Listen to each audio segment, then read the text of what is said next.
If I told you somebody was living paycheck to paycheck, what income would you guess they would be making? I bet you did not guess $500,000 a year. But according to a Goldman Sachs report from late last year, that's exactly what is currently happening. 40% of households earning over $500,000 annually can't consistently get from one payday to the next without a little bit of financial stress.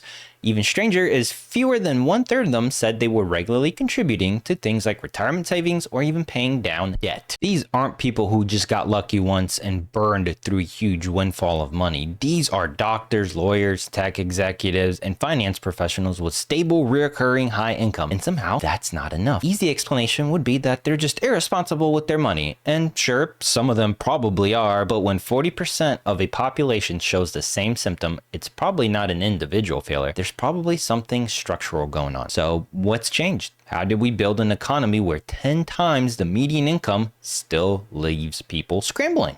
Let's start with how people actually think about money. Nobody wakes up and measures their financial situation against the national median. That's not how our brain works. Instead, we look at the people around us, our coworkers, our neighbors, our friends, and we collaborate our experiences based on what we see them doing. Researchers at Columbia analyzed over 70 million social media connections and found that income level was the strongest predicator of who people formed relationships with. We cluster with people who earn like us. We live near people who earn like us. Our kids go to the same school with kids whose parents earn like we do. This type of clustering creates a weird kind of insulation. If you're middle class, you mostly see middle class lifestyle. The person one rung above you on the ladder has a slightly newer car, maybe takes one extra vacation per year, but the gap is still kind of small and you can see yourself there. The same is true about the bottom income distribution. The study found that low income households were heavily clustered with other low income households, which by the way is a major barrier to economic mobility. When everyone you know is struggling, it is hard to find opportunities to get ahead, but that's for a different topic and probably for a different video. The point of this study was that most of the income spectrum, you're surrounded by people who live like you. The difference you see in day-to-day are marginal until you get to the top. Here's where things get psychologically brutal. Imagine you're a senior associate at a major law firm. You bill enormous hours. You've sacrificed your 20s to get here. You finally clear $400K a year. By any objective measure, you have made it. You've won. Congratulations. But every day you work alongside partners who make 2 million,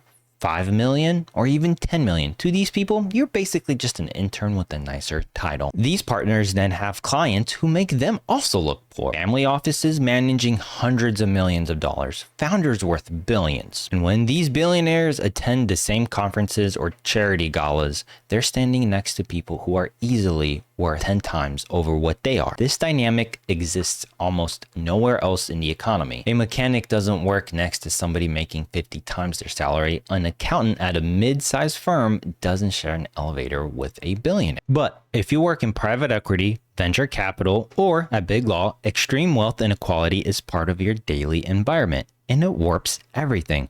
When construction workers feel the need or the pressure to keep up with coworkers, maybe that means financing a new truck. When a hedge fund analyst feels that same pressure, that might mean flying out to Miami for a conference that everyone else is attending, or joining a club with a 5-figure initiation fee, or buying a house that signals you've made it to your peers. The scale of keeping up is completely different, and it's happening to people who are already earning more than 95% of the country. Another trap that these high earners walk straight into is location. If you're a salaried employee making about $500,000 a year, you probably live in about one of these 6 big cities: New York, San Francisco, Los Angeles, Seattle, Boston, and maybe Miami. Those are where the jobs are. Private equity firms aren't headquartered in Tulsa. Big tech companies aren't recruiting in rural Ohio. And what do those cities all have in common? Housing costs that would make your eyes water. A regular family home, not a mansion, mind you, in any of these markets will cost you 7 figures minimum. In some neighborhoods, you're looking at $3, $4, or even $5 million just so your kids, if you have any, can be in the right school district. So now you've got a massive mortgage after federal taxes, state taxes. New York and California take kind of a big bite out of this. Property taxes and the mortgage payment, your $500,000 salary has turned into $60,000 or maybe even $70,000 of actual spending money. While that's still a lot more than most people have, it's not buy whatever you want type of money. It's we need to budget for a vacation money, which creates real cognitive dissonance when you're supposedly at the top 1% of earners. Medical school is the clearest example of this. Surveys from major medical journals have found that most physicians graduate with almost no understanding of personal finance. They spent decades learning how to be doctors. Nobody has ever taught them about tax-advantaged accounts or how much house they can actually afford. But here's the problem.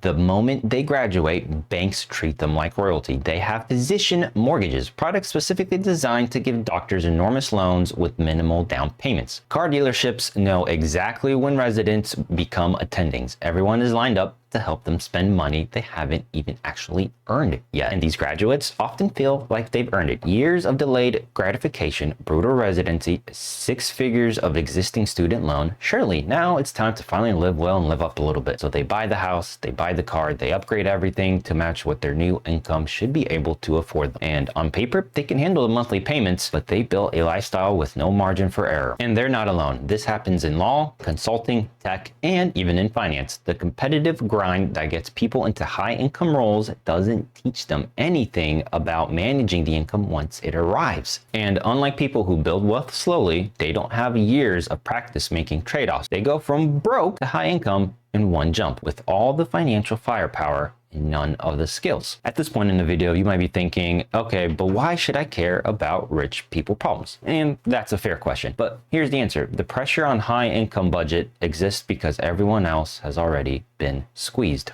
Companies don't go hunting for wealthy customers out of charity. They do it because growth has to come from somewhere. And for most of corporate America, the traditional customer base, the middle class and lower income households, have been tapped out for years. Consumer debt is at record level. Housing costs have eaten into budget. Real wage growth has basically pretty much been non-existent for decades. There is just not that much more money to extract from the average American family anymore. So as a result, companies have moved upmarket, luxury brands expanding their product line, service companies created premium tiers. Even mass market retailers like Walmart and Target have been chasing higher income shoppers because their traditional base doesn't have the room in the budget anymore. The financial stress hitting high income earners isn't separate from what everyone else experiences. It's an extension of the same system. The machinery that's been squeezing the middle class budget for the last 30 years has worked its way up the income ladder. I do want to add one important caveat to all this. The paycheck to paycheck experience by $500,000 earner is not the same as someone making $40,000 a year experiences. If you're stretched thin while paying a mortgage in Seattle, that's stressful, but in 25 years, you own a property worth millions. The monthly pain converts into long-term wealth. High earners also usually have benefits doing the savings for them. Employer 401k matches, for example, equity confiscation that vests over time, profit sharing arrangements. Even if they spent every dollar of their take-home pay, money is being set aside automatically for them. So when these people say they are living paycheck to paycheck, they mean they feel squeezed on cash flow. They don't mean that they are at the risk of homelessness or can't afford medical care. The floor under them is much higher, but that doesn't mean the trend is meaningless because it tells us something about the economy itself. If someone earning